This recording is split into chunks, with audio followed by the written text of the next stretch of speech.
We are ready to shine on a Thursday after a big night in college basketball that saw number 1 Alabama go down to number 10 Tennessee. It's Bama's first loss in conference this season, Gary. Yeah, Alabama, 2 days after moving to number 1 in the Associated Press Top 25 poll, for the first time in 20 years, just came to Knoxville and didn't play well.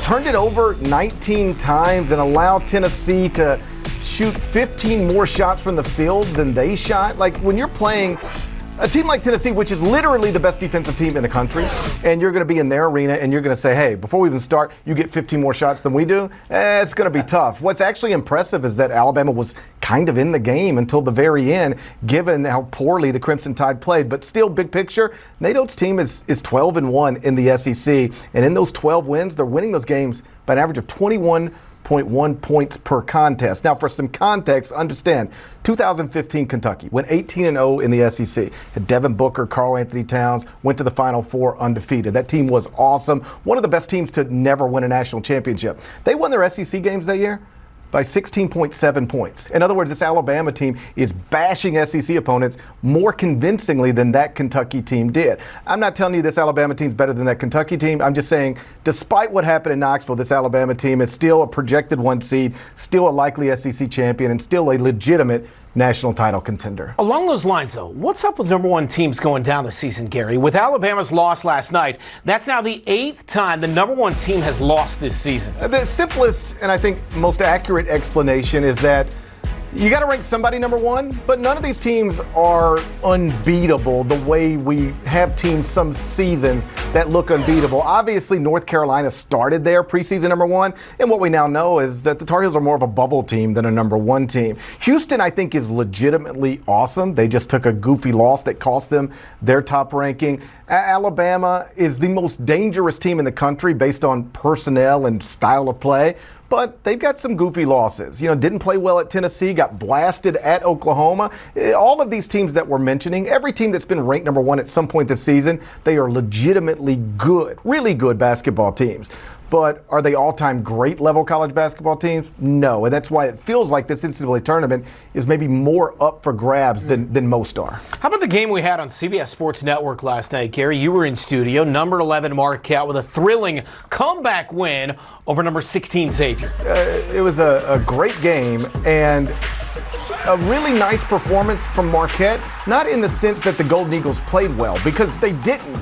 They went down 13 in the first half. Their best player, Cam Jones, my little homie from Memphis, he was just 2 of 14 from the field.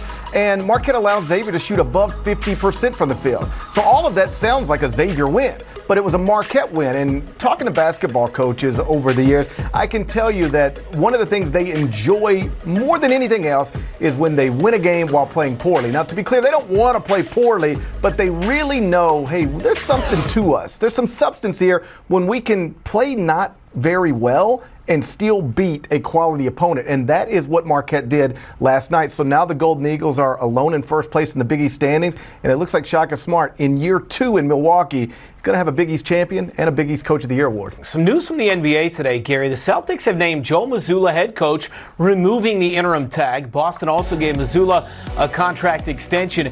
This move makes a lot of sense for the Celtics because they are at the top of the East standings. He earned it. He absolutely earned it. And I'll be honest, I didn't know if he would be able to do what he's done because, man, that's tough. Your boss gets caught up in a scandal, for lack of a better word. He is pushed out, and you at a very young age, with no NBA head coaching experience, are told to take over this team that is expected to compete for the championship, that played in the NBA Finals last season. If you don't keep it up here, the tip top of the sport, then it suggests you're not built for the job. Well, that's a hard bar to set, and yet Joe has been terrific. Makes you realize you're getting older when you think about, I covered this guy in a Final Four, West Virginia, and now he's the head coach of the Boston Celtics. I'm happy for him, though. He deserves this because he earned it, and he's got a chance in year 1 as a head coach to win the whole thing.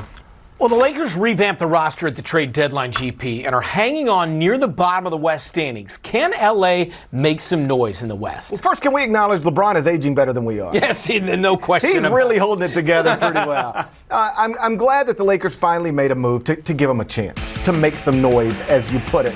Because the roster, as it was previously constructed, we've seen that more or less for 2 years now, and it just wasn't going anywhere. The Lakers weren't able to make the big move for a Kevin Durant or a Kyrie Irving, but they did get LeBron, D'Angelo Russell, Malik Beasley, Jared Vanderbilt, and now he has a team that is good enough to be competitive. They're only 2 games out of the play-in right now. I think they're going to get there, and on paper, will they be the favorite to come out of the West? Of course not. On paper, that is probably going to be the Phoenix Suns now that they've added Kevin Durant. But every single year, this is important to remember. The NBA playoffs, I think even more than the NFL playoffs, is dictated by who's healthy and who's not. And so right now, you tell me I got to pick one team, I'm taking the Phoenix Suns. But what if Kevin Durant gets hurt? What if Chris Paul gets hurt? What if Devin Booker gets hurt? Okay, well then maybe it's the Denver Nuggets. Okay, but what if Nikola Jokic gets hurt? Okay, then maybe it's the Golden State Warriors. But what if Steph Curry goes down? Okay, well then it's the Memphis Grizzlies. Well, what if John Moran or Jaren Jackson Jr. is banged up? Like, these things happen to teams every single year. The Grizzlies, for instance, are in a series with the Warriors last season. Steph Curry stays healthy, John Morant gets hurt, the Warriors go on and win a championship. If John Morant stays healthy and Steph Curry gets hurt, probably goes a different direction. So we'll see where we're at once the playoffs get started, but I do now think LeBron's Lakers are going to be in it, and I would not have told you that 2 weeks ago. It's good for the league, right? I mean, you got to get LeBron and the Lakers. He's still the biggest deal in the NBA, I think by a significant margin. If you're the NBA, you are thrilled that the Lakers finally did something to get him some help. All right, to Major League Baseball, where spring training is here. Gary is here, which means we're talking Mets. Aces Justin Verlander and Max Scherzer are excited to team up once again at the top of a rotation. GP, you got to be fired up. The Mets with a revamped, loaded rotation. They look like a real World Series threat. They do, and they are. The obvious concern is that Max Scherzer is 38 years old and Justin Verlander is 39 years old. And at some point, that catches up to you. But let's hope it's 2024 or 25 or 26 instead of 2023. Some background here. The reason those guys are getting asked the questions they were getting asked is because there has always been a belief, and it's probably rooted in some truth, that they weren't best buddies like you and I are best buddies when they were teammates back in Detroit. But here's the thing, particularly with starting pitchers, you don't have to be best buddies. You're like literally never working together. One guy works on Thursday, the other guy works on Friday. And so I'm assuming it'll be fine, but it is also true, and I think both of them touched on this, that was a long time ago when they were teammates in Detroit. They're at different places in their life. They're older, presumably more mature, and absolutely, I'm fired up. Can't wait for opening day. It's just nice to see them back in uniforms down in Florida getting ready. No doubt. Now, stop me, though, if you've heard this, GP. Jacob deGrom already dealing with an injury. On the day the Rangers welcomed deGrom to spring training, he's sidelined with left side tightness. Yeah, this is the story with him. And I'm not the Mets fan who's the deGrom hater now that he left New York for Texas. He's an all-time great Met, a 2-time Cy Young Award winner. I and my children and my family had a lot of fun days and nights watching him pitch over the years. The issue, of course, is that he doesn't pitch often. He is, when he's on the mound, the greatest pitcher alive. Just not on the mound that much. And if you're Texas, this is reportedly minor, just day to day, but it just makes you feel not great if you sign this guy to this massive contract. Fan base is all fired up. He reports to camp and they say, something's wrong. Let's give it a couple of days. It doesn't mean that it's going to be anything more than that. The problem, of course, is that over the years, and it's multiple years in New York, these little things have always turned into big things. Okay, well said. Welcome back. Time to shine. Some news you can use on a Thursday. We just heard Patrick Mahomes. The Chiefs are just getting started. Are more championships in this team's future? Yes, I don't think there's any doubt, as long as that guy stays healthy. And what we found out is maybe he doesn't even need to stay healthy. Yeah. He can win Super Bowls with a bad ankle. Sometimes when I have one too many drinks, I start telling people this is just the beginning as well. And that's clearly what was happening there. But he's only 27 years old, and we are living in a world where quarterbacks play into their deep 30s, sometimes into their mid 40s.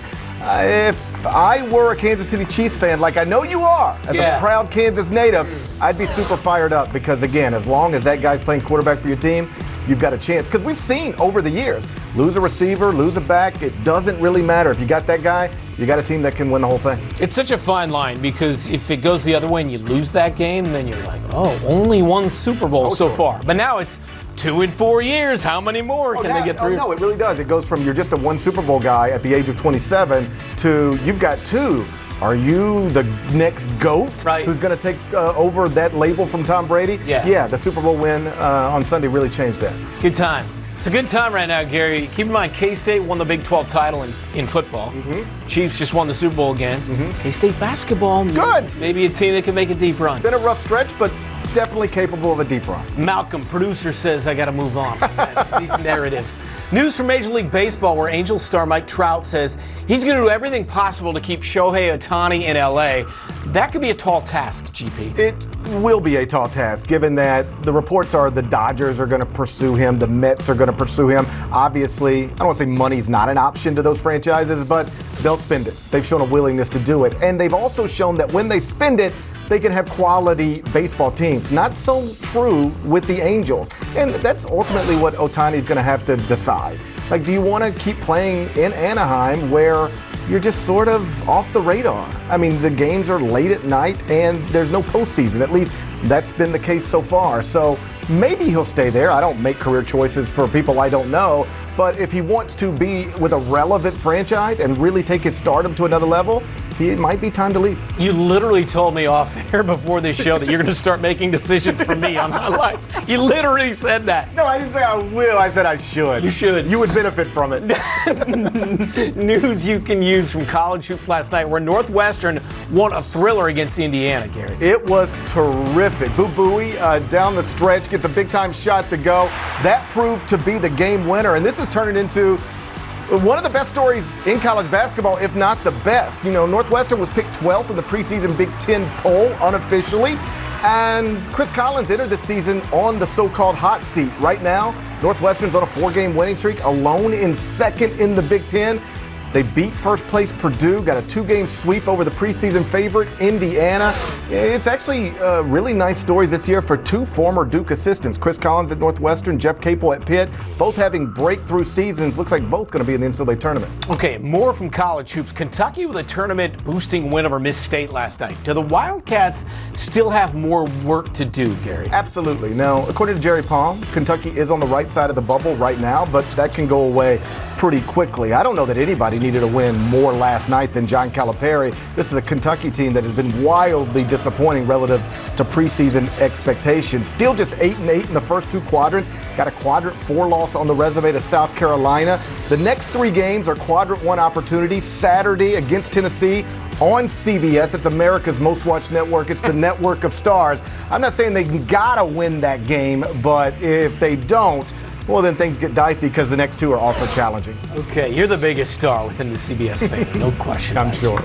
Thank you for watching. Please like and subscribe, and don't forget to hit the bell for more videos.